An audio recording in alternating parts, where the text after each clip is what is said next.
A woman senses when a man's interests go beyond flirting.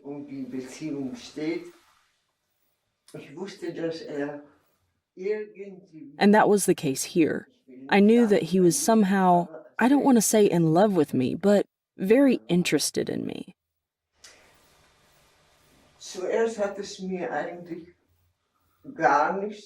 At first, I didn't really mind at all. I thought it was terribly funny.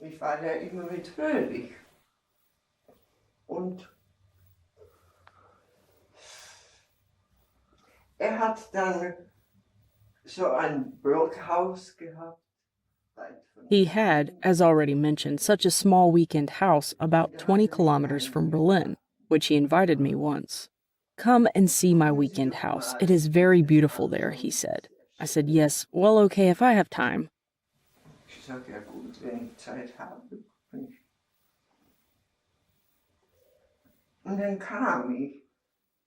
Anyway, the day came and I visited him there. The house was next to a small lake where swans were swimming. We walked around the lake, and towards the evening, he played on his piano. It was really romantic and beautiful there.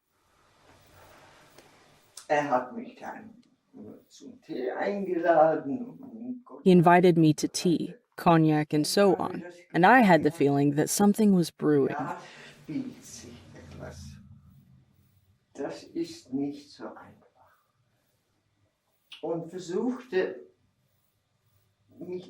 I wanted to avoid that and try to hold back somehow.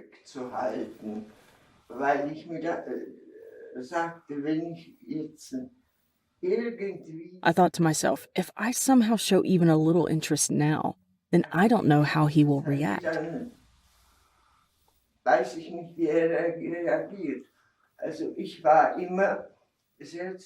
So I behaved very reserved and always talked about Froelich, but he didn't react to that at all.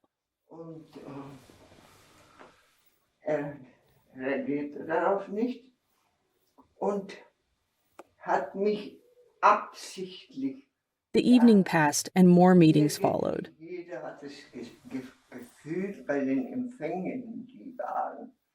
At receptions or balls, he sat down at the table with me more and more often.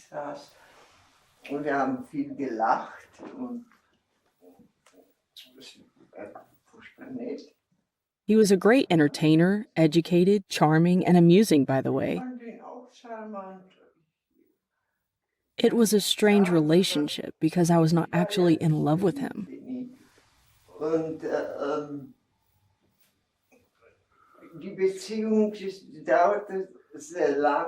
This story lasted for a very long time. For each of his birthdays, he invited only very specific people. I was always there.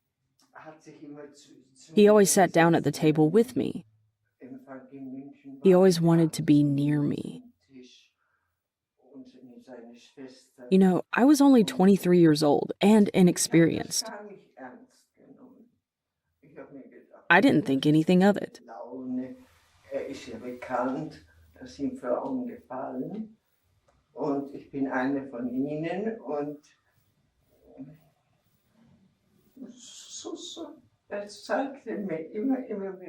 He showed more and more interest in me, but he never told me that he was in love with me.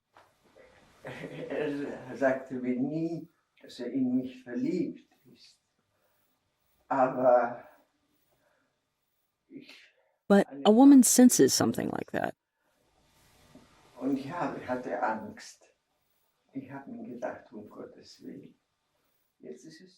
Slowly, I got it with the fear of what to do. I thought to myself, for God's sake, now the whole thing has gone too far. Now it's getting serious. Now you have to be careful.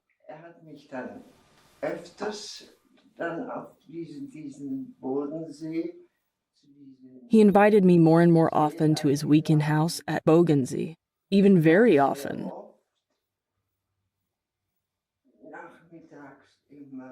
At first, it was always in the afternoon. But later he said, "Wouldn't you like to come in the evening? It's so beautiful here."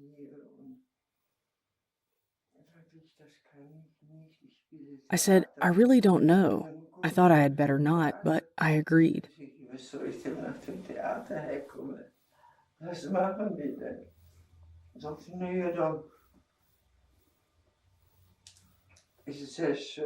Goebbels said, "It is very nice here at the lake. We drink something together and enjoy the warm summer hours in the evening, a cognac or something else."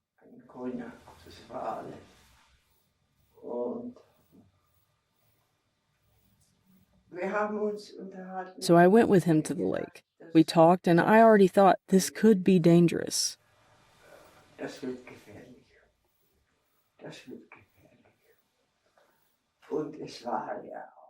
And it was. He was visibly in love with me.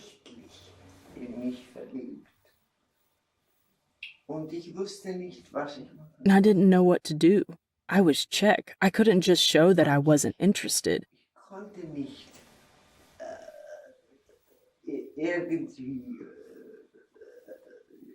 Zeigen, dass ich nicht will und so weiter, habe ich mir gedacht, um Gottes Willen, da schickt mich nach Prag zurück.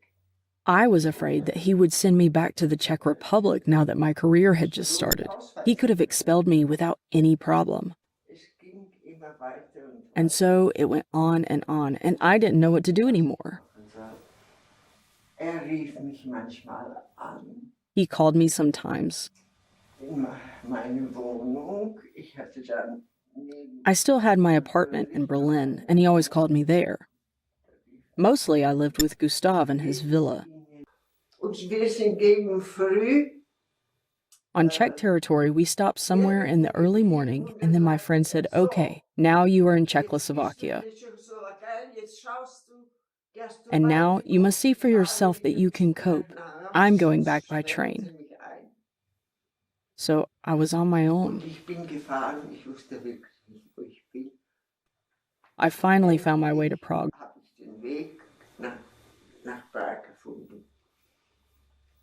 Sonst wäre eine Tragödie gewesen. Es wäre eine Tragödie. The whole thing was a tragedy. I never loved Goebbels, but I enjoyed being loved by a man who had so much power. Es war sehr schön, geliebt zu werden, so geliebt zu werden von einem Mann, der so viel Macht hatte, der so viel. He could have as many women as he wanted, and that he chose me of all people. Aus mir hatte sich plötzlich etwas gewählt. I can't help that. I can't help it. I didn't cause it. Maybe only because I tolerated it. Vielleicht, weil ich es geduldet. I tolerated it, and that was probably not right. Und das war nicht richtig. Goebbels was incredibly important for Hitler. He did not want to lose him. Why should he lose Goebbels because of a woman? That was not allowed to happen.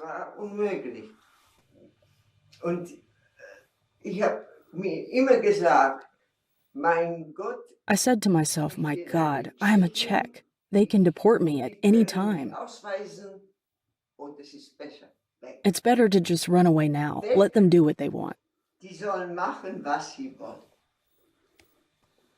Gebers hat zum Schluss, ich war mit der Hilde Körber. Before I left Germany, I had one last phone call with Goebbels.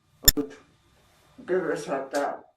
I had a friend who was an actress, and Goebbels called me at her place. Und hat gesagt, ich spreche von meinem Freund Göring. He made the call from his friend Göring so that no one would hear about it. And then he said, Und da sagte bitte, please always stay as you are. Seien Sie immer so, wie Sie waren. Seien Sie immer so always be as beautiful and sweet as you are. wie sie waren, und werden sie nicht böse. And don't be angry that this is being done to you. Then he said he loved me. Aber ich kann es. He loved me like no man has probably ever loved me. Liebte mich. Liebte mich, wie mich kein Mann wahrscheinlich geliebt hätte. Ms. Bаарova, one last question. What is your summary of German film in the Third Reich? Ich finde, dass das falsch war. I think that many things were wrong. Dass auf eine falsche Spur war. A lot of things went in the wrong direction. Anderes vorgestellt. Die 4 Jahre in Deutschland. The 4 years in Germany with the Nazis, I didn't like it at all. Das gar nicht so schön.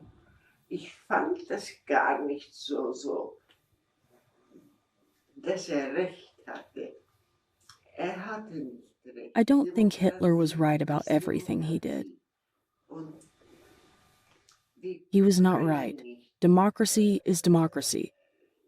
also von In my opinion, only in a democracy is there a real life. Otherwise, there is not. Sonst gibt es kein Leben.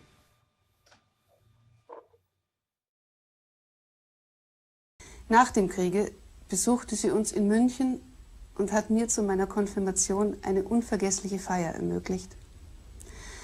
Und Thomas von Canso war ein ganz besonderer Mensch, sehr idealistisch gesinnt und von großer Hilfsbereitschaft. Meine Mutter und er hatten sich von Anfang an liebgewonnen, was ja nicht ganz selbstverständlich war. Thomas sagte mir später einmal, dass Mama wie eine zweite Mutter für ihn gewesen sei.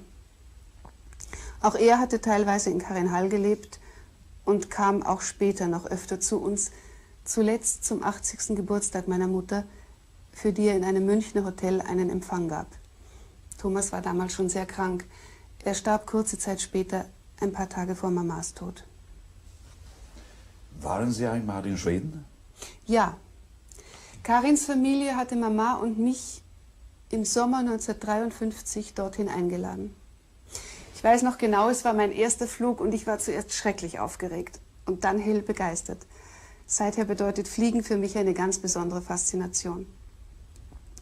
In Stockholm nahmen uns Tante Lilli und Thomas sehr lieb in Empfang und sie zeigten uns diese wirklich beeindruckend schöne Stadt. Es war ein ganz eigenartiges Gefühl, von Deutschland aus, das ja damals noch im Aufbau steckte, in ein Land zu kommen, das eine heile Welt symbolisierte. Die Menschen waren freundlich und zufrieden, es gab alles, nur keine Spuren eines durchlittenen Krieges. Hierzu möchte ich bemerken, dass mein Vater zumindest dazu beigetragen hat, Schweden aus dem Zweiten Weltkrieg herauszuhalten. Hitler hatte ja wegen des schwedischen Stahls einen Einmarsch erwogen. Dies versuchte mein Vater, der Schweden neben Deutschland am meisten liebte, ihm dringendst auszureden. Sicher haben noch andere Faktoren eine Rolle gespielt, dass Hitler den Plan dann doch fallen ließ. Von Stockholm aus fuhren wir nach Schloss Rockelstad, wo uns die Familie des damals schon verstorbenen Grafen Erik von Rosen sehr herzlich aufnahm. Gräfin Mary, auch eine Schwester Karins, war eine hochgewachsene, sehr aristokratische Erscheinung und eine sehr liebe, tief religiöse Frau. Und das Schloss, in dem mein Vater ja Karin kennengelernt hatte, war faszinierend. Graf Rosen war ein bedeutender Tibet-Forscher gewesen und hatte Teile des Schlosses mit hochinteressanten Sammlungen und alten Waffen ausgestattet. Und die märchenhaft schöne Umgebung von Rockelstad mit ihren Wäldern und Seen erinnerte Mama und mich sehr lebhaft an Karinhall, was kein Wunder war. Mein Vater hatte ja ganz bewusst dafür eine ähnliche Umgebung ausgewählt. Ich fand es jedenfalls aufregend, einmal das Land zu besuchen, das im Leben meines Vaters ja doch eine sehr große Rolle gespielt hatte und das er so liebte. Durften Sie Ihren Vater während des Nürnberger Prozesses besuchen? Ja. Meine Mutter hatte bei einem der Ankläger von Nürnberg, dem Staatsanwalt Dr. Kempner, eine Besuchserlaubnis durchgesetzt. Es wurde nun allen Frauen der Angeklagten gestattet, ihre Männer während einiger Tage jeweils eine halbe Stunde lang zu sehen. Allerdings hinter Glas und Gitter.